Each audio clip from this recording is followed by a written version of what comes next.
सभी साथियों को नमस्कार। देखिए, मध्य प्रदेश में एसआई भर्ती आने वाली है। मध्य प्रदेश सरकार ने गजट जारी कर दिया है। उसने पूरा एग्ज़ाम पैटर्न चेंज किया है क्योंकि इस पर बहुत समय से काम हो रहा था कि एमपी एसआई की भर्ती किस प्रकार की जाए। तो उन्होंने गजट पेश करके सारी चीज़ें बताई हैं कि एग्ज़ाम पैटर्न क्या रहेगा, आयु सीमा क्या रहेगी, क्या रिजर्वेशन रहेगा, प्रीलिम्स मेंस किस प्रकार से होगा, पेपर ऑनलाइन होगा या ऑफलाइन होगा। तो बहुत सारी चीज़ें हैं और ये पूरा गजट ना 70 पेज का है। ऐसे में इसे समझ पाना कई लोगों के लिए मुश्किल है। इसमें सिलेबस भी उन्होंने बाकायदा दे दिया है सारा का सारा। जो लोग पीएससी की तैयारी कर रहे हैं, किसी भी स्टेट की पीएससी की तैयारी कर रहे हैं, चाहे वो एमपी पीएससी चाहे यूपी पीसीएस अदर स्टेट के, सबके लिए फ़ायदा है क्योंकि जीएस भर भर के पूछ रहा है और इसमें प्रीलिम्स मेंस दोनों सारी चीज़ें होंगी। तो मैंने बहुत ज़्यादा डिटेल में सारी चीज़ें लिख ली है, आपको एक भी डाउट नहीं बचेगा इस वीडियो को देखने के बाद। लोगों ने 50-50 मिनट की वीडियो बना दी है, तो हम ऐसा नहीं करेंगे। 8 से 9 मिनट में इस सारी चीज़ों को समझें। पहले मैं क्या बात करूँगा, एग्जाम पैटर्न की बात करूँगा, उसके बाद सिलेबस की बात करूँगा, उसके बाद कौन कराएगा, क्योंकि गृह विभाग कराएगा या व्यापम कराएगा ये भी देखेंगे। एग्जाम ऑनलाइन होगा या ऑफलाइन, क्योंकि इसमें काफ़ी चर्चा है, प्रीलिम्स ऑनलाइन या ऑफलाइन, ये सारी चीज़ें। आयु सीमा क्या होगी, इसमें आरक्षण की भी बात कर लेंगे और नोटिफिकेशन कब आ सकता है, ठीक है। तो वो सारी चीज़ों पे मैं चर्चा करूँगा। सबसे पहले हम एग्जाम पैटर्न को देखते हैं। देखिए, इसमें एग्जाम पैटर्न की बताएं तो 4 चरण हैं इसमें। देखो, यूपीएससी से भी टफ एग्जाम कर दिया है इन्होंने। 4 चरण हैं। कौन कौन से हैं? सबसे पहले प्रीलिम्स एग्जाम होगा, उसके बाद मेंस एग्जाम होगा और उसके बाद फिजिकल होगा, फिजिकल के भी मार्क्स हैं, और उसके बाद इंटरव्यू होगा। तो यानी 4 चरण हैं। सबसे पहले प्रीलिम्स एग्जाम की बात करें तो इसमें आपके पास 100 प्रश्न आएंगे। कितने? 100 प्रश्न। कोई नेगेटिव मार्किंग नहीं रहेगी प्रीलिम्स में, और ये सिर्फ क्वालिफाई मार्क्स होगा, यानी आपको सिर्फ क्वालिफाई करना है, जैसा कि एमपी पीएससी या पीसीएस में प्रीलिम्स का एग्जाम होता है। और इसमें 10 गुना विद्यार्थी किसमें जाएंगे? मेंस की तरफ जाएंगे। यहाँ तक डाउट क्लियर हो गया होगा। उसके बाद मेंस एग्जाम होगा। क्या होगा? मेंस एग्जाम, जो कि 600 मार्क्स का होगा। इसमें दो पेपर होंगे, पेपर फर्स्ट और पेपर सेकंड। ये 2 पालियों में होंगे। सुबह पेपर फर्स्ट होगा और जो दोपहर की शिफ्ट होगी इसमें पेपर सेकंड होगा। इस पेपर में भी उन्होंने क्या किया है, 2 पार्ट में बांट दिया है, पार्ट का, पार्ट खा, और फिर पार्ट आ और पार्ट खा। तो यानी एक पेपर को 2-2 पार्ट में बांट दिया है। इसमें ये पहला पेपर 300 का होगा, दूसरा पेपर 300 मार्क्स का होगा। और ये जो पहला पार्ट है वो 150 नंबर का, दूसरा पार्ट 150 नंबर का। ऐसे ही दूसरे पेपर में पहला पार्ट 150 मार्क्स का और दूसरा पार्ट 150 मार्क्स का। अब बात आती है प्रश्न कितने आएंगे। तो प्रत्येक पेपर, जो मेंस का पेपर है, इसमें भी पहले पेपर में आपको कितने प्रश्न दिखाई देंगे? 100 प्रश्न दिखाई देंगे। इसमें 100 प्रश्न और इसमें 100 प्रश्न, यानी एक प्रश्न कितने नंबर का हो गया? 3 मार्क्स का हो गया। तो 300 अंक का पेपर फर्स्ट होगा, जिसमें प्रश्न कितने आएंगे? 100 आएंगे।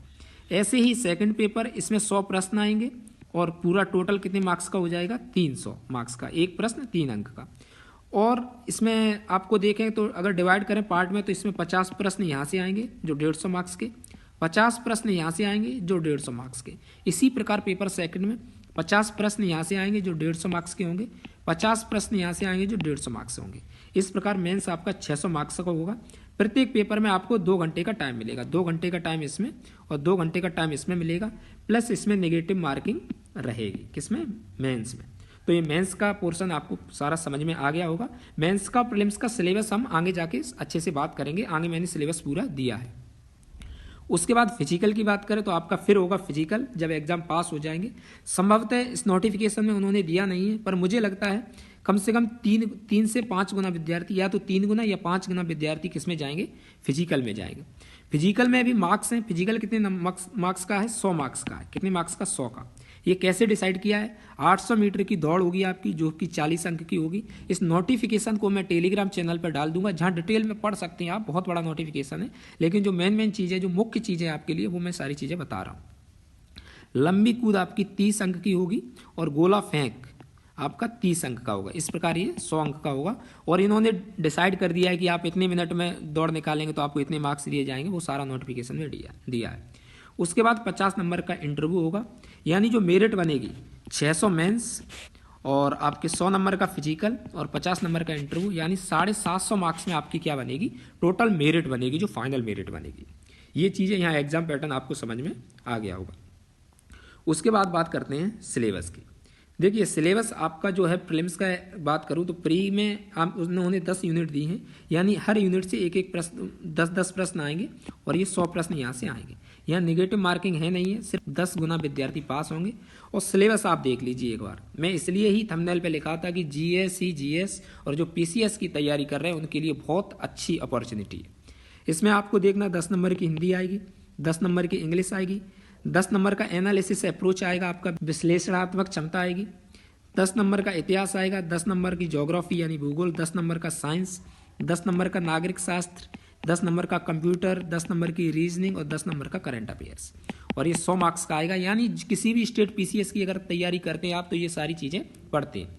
सिर्फ आपको हिंदी और इंग्लिश ये एक्स्ट्रा और नागरिक शास्त्र ये सारी चीज़ें आप पहले से पढ़ते हैं, तो ये आपके लिए प्रीलिम्स का हो गया। और मेंस का देखते हैं क्या क्या दिया है। मेंस में मैंने पहले ही बता दिया था कि ये 300 मार्क्स का होगा और पार्ट ए और पार्ट बी। पार्ट ए में क्या क्या आएगा तो हिस्ट्री और इंडियन सोसाइटी ये 150 नंबर की होगी। पार्ट ए, पेपर ए का जो पार्ट ए होगा वो 150 नंबर का होगा, जिसमें हिस्ट्री और इंडियन सोसाइटी आएगी और इसमें जो सिलेबस में सिर्फ 6 यूनिट दी गई है, ठीक है। उसके बाद पार्ट बी संविधान, उसी में पॉलिटी का थोड़ा लिख दिया है और गवर्नेंस, इसमें 7 यूनिट दी गई हैं, वो भी 150 मार्क्स का होगा। यानी हिस्ट्री और कॉन्स्टिट्यूशन सिर्फ कितने नंबर का है, 300 मार्क्स का है, ये ध्यान रखना है। और बहुत अच्छा सिलेबस है, इस पर हम काम भी करेंगे अच्छे से। यानी ये सिलेबस किसने बनाया है, ये सिलेबस गृह विभाग के किसी आईएएस या आईपीएस अधिकारी के द्वारा बनाया गया है, जो यूपीएससी से सिलेक्ट होकर आया है। क्योंकि सिलेबस में जो छाप देखी गई है वो लगभग यूपीएससी की तर्ज पे है, लेकिन यूपीएससी का जो बेसिक सब टॉपिक होते हैं वो उन्होंने लिया है, वो आप देख सकते हैं। उसके बाद पेपर 2 की बात करें तो इसमें साइंस एंड टेक्नोलॉजी आएगा, इकोनॉमिक्स आएगी यानी इकोनॉमी आएगी, इन्वायरमेंट यानी पर्यावरण आएगा, आंतरिक सुरक्षा आएगी और करंट अफेयर्स आएगा। तो ये 1, 2, 3, 4, 5 यानी जो यूपीएससी का पेपर 3rd होता है वहाँ से ये सिलेबस रख दिया है। इसमें आपकी 13 यूनिट है जो कि 150 मार्क्स का होगा। उसके बाद पार्ट बी में मैथ्स और रीजनिंग रख दिए, जो कि एमपीएसआई का ट्रेडिशनल टॉपिक थे, वो 6 यूनिट है, जिसमें 5 यूनिट मैथ की है और 1 यूनिट रीजनिंग की है। तो इसी अनुपात में ये कुछ आएगा आपका, ठीक है। तो ये 300 नंबर का है, जिसमें 150 नंबर की मैथ रीजनिंग हो गई और 150 नंबर का ये पार्ट ए हो गया, ठीक है। इस प्रकार से होगा, इसमें नेगेटिव मार्किंग रहेगी। कौन कराएगा, तो मेरा अनुमान है यहाँ 100% ये गृह विभाग ही एग्जाम कराने वाला है। कौन, व्यापम नहीं कराएगा, इसको गृह विभाग कराएगा, क्योंकि गृह विभाग सारी चीज़ें अपने हिसाब से देख रहा है और गृह विभाग मध्य प्रदेश के मुख्यमंत्री के पास ही है, तो मुख्यमंत्री के अंडर ही ये सारी भर्ती होने वाली है।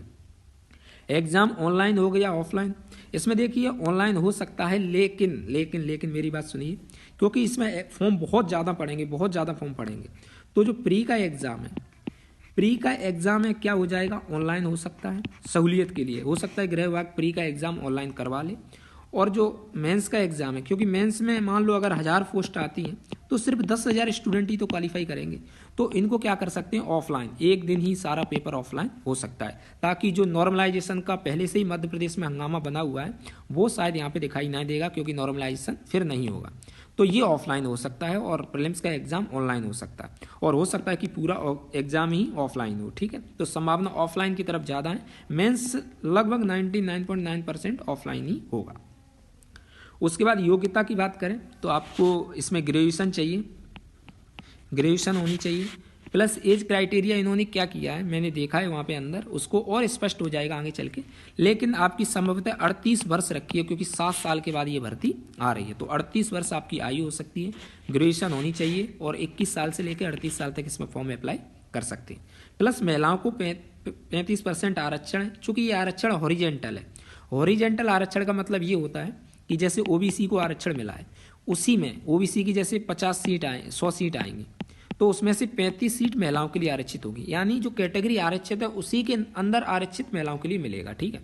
और जनरल कैटेगरी की महिलाओं को जनरल कैटेगरी की जो सीटें होंगी उसमें से 35% आरक्षण मिल जाएगा, यानी हर कैटेगरी की महिलाओं के लिए 35% हॉरिजेंटल रिजर्व कर दी जाएंगी। तो ये चीज़ यहाँ तक आपको क्लियर हो गई होगी। सबसे ज़्यादा जो इंटरेस्टेड प्रश्न हैं कि निगेटिव मार्किंग और प्लस सभी प्रश्न अनिवार्य, ये क्या है, सभी प्रश्न अनिवार्य हैं, नेगेटिव मार्किंग है, तो क्या है ये, कैसे, मतलब नेगेटिव मार्किंग हम जबरदस्ती क्यों खाएं, जब नेगेटिव मार्किंग है तो हम प्रश्न छोड़ सकते हैं, ये ऐसा क्यों नहीं किया।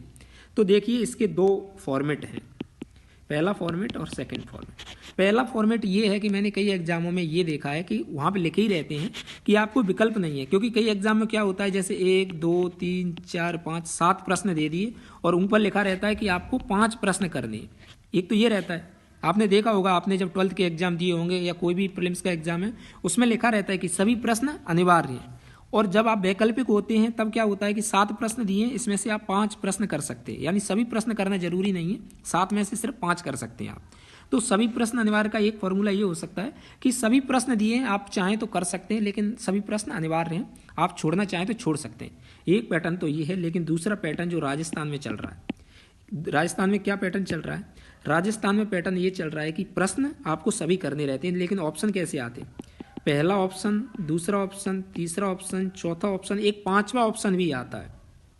इसमें तो आपके प्रश्न से संबंधित विकल्प हो जाएंगे चारों, लेकिन 5वां ऑप्शन क्या होगा कि ये प्रश्न मुझे नहीं आता है, ये प्रश्न मुझे नहीं आता है, और ये गोला आपको भरना पड़ेगा। ये किस लिए किया जा रहा है? ताकि धांधली से बचा जा सके। धांधली से कैसे बचा जा सके? क्योंकि होता क्या था व्यापम ने, आपने देखा होगा व्यापम में पहले क्या हुआ था कि लोगों से कह दिया जाता था कि आपको जो प्रश्न आए उनको भर देना, जो नहीं आए उनको छोड़ देना। तो बाद में क्या कर देते थे, इनको जो गोला, जो प्रश्न छोड़ देते थे वो OMR सीट बाद में भरी जाती थी। लेकिन 5वां गोला पहले से ही भर दिया जाएगा तो फिर OMR सीट वो नहीं भर पाएंगे। इससे क्या होगा, जो अंदर घोटाला होता था वो नहीं होगा। OMR सीट जब यहीं से OMR सीट पूरी भर के जाएगी तो वहाँ एडजस्ट वो कैसे करेंगे? तो इसलिए ये अंदर के घोटाले को रोकने के लिए ये सबसे ज़बरदस्त तरीका अपनाया जा रहा है आजकल। तो ये हो सकता है, एक तो ये हो सकता है कि जो नॉर्मल आता था वैसे ही आए। दूसरा तरीका ये हो सकता है, इसकी पॉसिबिलिटी सबसे ज़्यादा है अगर ऑफलाइन एग्जाम होता है तो। ठीक है, तो 5 विकल्प होता है। छठवां विकल्प, 5वां विकल्प आपको भरना ही पड़ेगा, ऐसा बिहार राजस्थान में होता है। और जो आपके एग्जाम हॉल में जो एग्जामिनर होगा वो आपसे भरवाएगा ही कि इसको भरो, वरना OMR सीट हम नहीं लेंगे। तो ये सारी चीज़ें हैं, आप देख लेना, मैंने सारी चीज़ें अच्छे से समझा दी हैं। इसके बाद भी अगर आपका डाउट होगा तो आप कमेंट में ज़रूर कीजिए, मैं आपका जवाब जरूर दूंगा। ठीक है, तो बहुत बहुत धन्यवाद दोस्तों। जय हिंद, जय भारत।